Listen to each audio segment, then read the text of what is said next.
Hello mga ka-riders. So nandito tayo sa motor. Papakita natin sa inyo kung paano mag-convert ng AC drive CDI sa DC drive CDI, no. Itong motor natin ay bonus 100, no. Pero kaparehas lang 'to ng mga Honda model kasi yung mga Honda model, Honda 100, 110, kanya 125, karamihan yan mga AC drive pa. So ang wiring nito parehas lang ng mga Honda. So, ipapakita natin sa inyo kung paano natin siya i-convert sa DC. No? Yung CDI niya, i-convert natin sa DC. Ito ang DC drive. Ito ang DC na CDI. So, ang stock niya na CDI, ito pa. So, ang pagkakaiba niya, no? Maliit. Maliit yung AC CDI sa DC CDI. Mas maliit siya sa appearance. Tapos, ang wire niya, 5. No? 5 ang kanyang pin. So, tanggalin natin muna. Pakita natin sa inyo. Tanggalin natin tong ACCDI. So, ang ACCDI, itong kulay white, 5 ang kanyang pin. Sa DC, 4 lang. 4 lang ang pin ng DC. Kasi, ang AC meron siyang kill switch. Sa DC, wala na siyang kill switch sa CDI. So, sa susian na lang siya, no? Pag inop mo yung susi, sa DC, automatic off. Sa AC, pag inop mo, mag-off din siya, pero kailangan yung kill switch niya kumonect sa negative.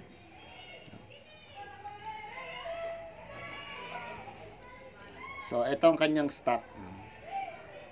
So, papaliwanag natin yung wire ng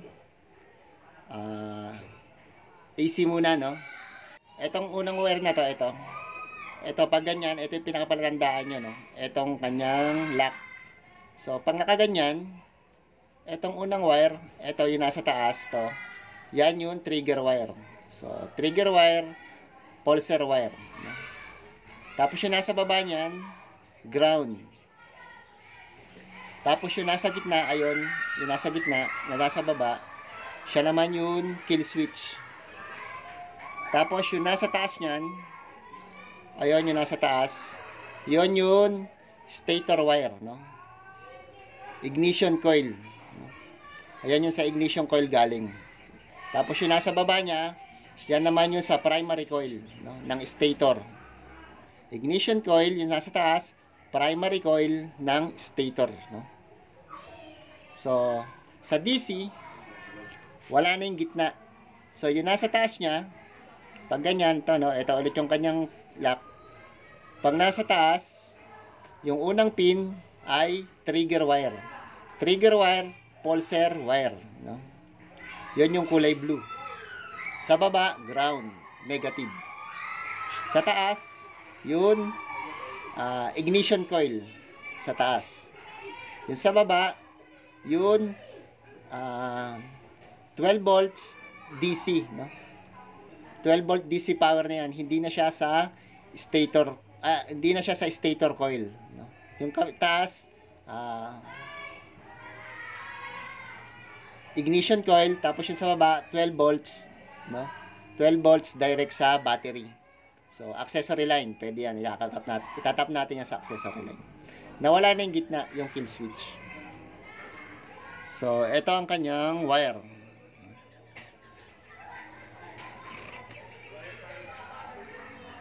Yan. Paliwanag natin sa inyo dito isa-isa. No? Pinaliwanag na natin sa CDI. So, dito naman sa connector. Etong kulay blue, blue na may stripe na yellow, yan yung trigger wire o pulser wire.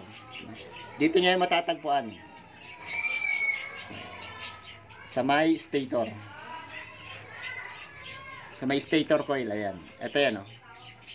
Ayan. Blue na may yellow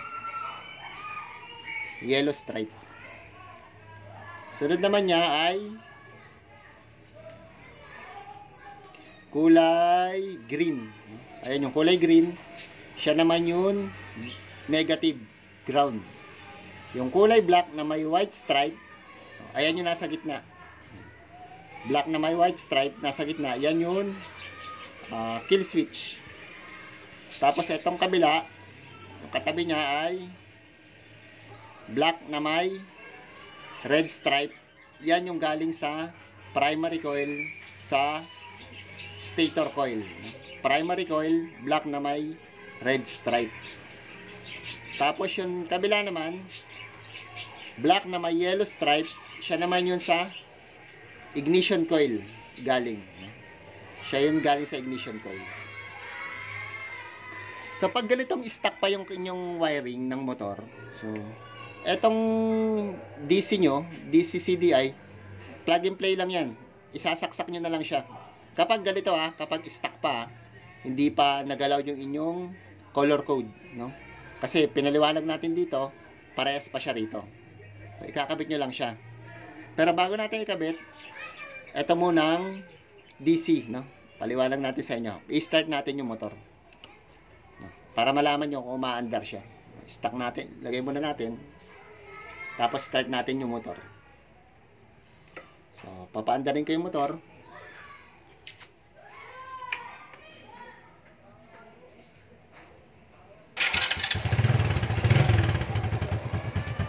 So, okay siya, no? Maandar. Naririnig nyo naman.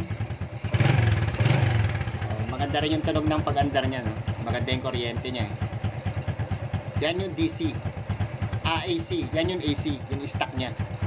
Ngayon, nilipat natin siya sa DC. So, lalagay lang natin to. So, naikabit na natin. Sigit lang muna natin dito. Ngayon, meron tayong i-convert.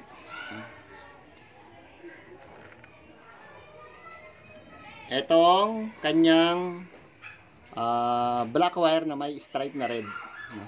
Tatanggalin natin yan dito sa connection. Nandito lang yan. So, yan. Nandito siya. Tatanggalin natin yan.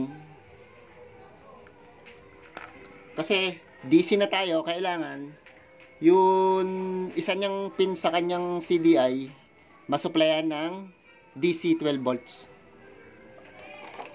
So, saan tayo kukuha ng isusupply natin dyan, no? So, lagyan muna natin ng wire.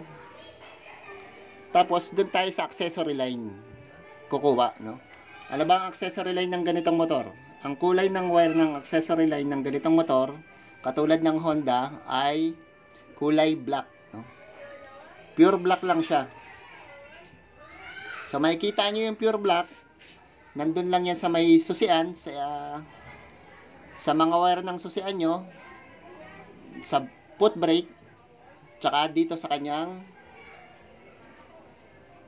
yan, dito, sa flasher relay. So, etong kulay black.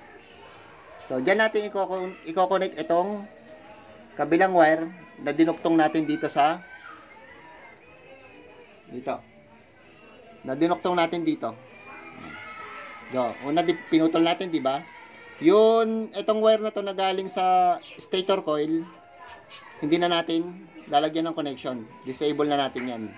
Ito na lang, wire na papunta sa harness. Itong black na may red, yung papunta sa harness. Kasi papunta yan sa CDI. Ito, galing sa stator coil, hindi na.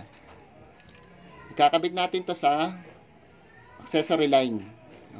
So, dito natin siya ikakabit. Tanggalin lang natin to. Tapos, singit lang natin.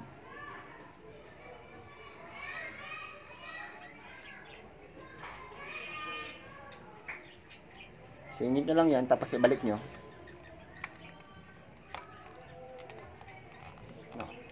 So, okay na siya. So, paandarin na natin.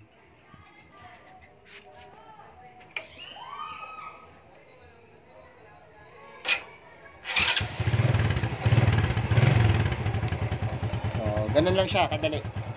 Okay na siya. Ngayon, anong pagkakaiba nun sa AC sa DC? Etong DC CDI, kapag sa susian, dito tayo sa susian, Etong DC-CDI, kasi sa sisian nyo, meron kayong 4 na wire. Kulay green, kulay black, tapos ayun, yung black na may white stripe, tsaka kulay red. Yung red, battery, no? Positive, galing sa battery, direkta yan. Ito naman kulay green, galing ground, so negative. Etong black, accessory wire, no? Accessory line, no? Tapos etong black na may white, stripe na white, siya yun kill switch. So naka-DC yun ating CDI, no? So start natin. So nadi-disable na yung kanyang kill switch kasi automatic na ang DC CDI, kapag nagpalit kayo ng DC, automatic na may kill switch yun. Pag nawala yung power niya sa CDI, yung nagsusupply sa kanya na 12 volts DC, pag nawala yung mamamatay na automatic yung ating motor. So pag pinatay mo yung susi, patay na siya, no? Ngayon, kapag hindi nyo ito na-convert, itong wire na to, subutin na nyo, tatanggalin natin to. Halimbawa, hindi nyo siya na-convert, itong galing sa primary coil, itong black wire na may red stripe, kabit natin. Kapag hindi nyo siya na-convert, tapos yan, no? DC yan, DC CDI. Pag hindi nyo na-convert, sisindihan natin yung motor. On natin yung motor. Aandar siya. Ang problema, kapag hindi nyo na-convert yun, kahit i-off nyo yung susi, maandar pa rin yung ating motor. So, naka-off na yung susi, no? Naka-off na. On. Naka-off na yung ating susi, maandar pa rin. Kasi, nagsusupply pa rin ng kuryente itong atin galing sa primary papunta sa ating CDI. Kaya kailangan tanggalin yan. Papalitan natin ng DC, no? Para magkaroon ng off, no? Para may off natin.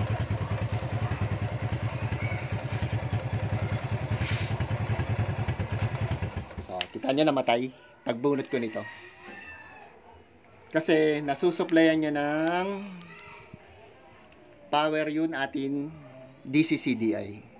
Dito kapag nakakonect to, no, etong galing sa ating accessory line na kinonect natin dito, kapag namatay yung motor, kapag namatay yung susi, mawawalan ng power to, mamamatay yun ating motor. So ayun, yun ang magiging purpose niya.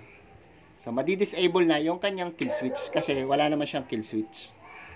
So yun lang ang pagkakaiba ng DC sa AC, no? Yung DC, meron siyang primary coil na kuryente papunta sa CDI. Yung AC, meron siyang primary coil na kuryente papunta sa CDI na AC CDI. Sa DC, meron siyang kuryente galing sa battery mula sa accessory line, no? Kaya ma-off mo siya kapag nawalan ng power. So, yun lang. Ganun lang kadali ang pagko-convert. Nga pala, kung nagustuhan nyo yung video ko, huwag nyo kalimutang mag-subscribe kay Jelos Workshop. Tapos, palike na rin at pa-share ng mga video ko. At ride safe sa atin lahat and more power.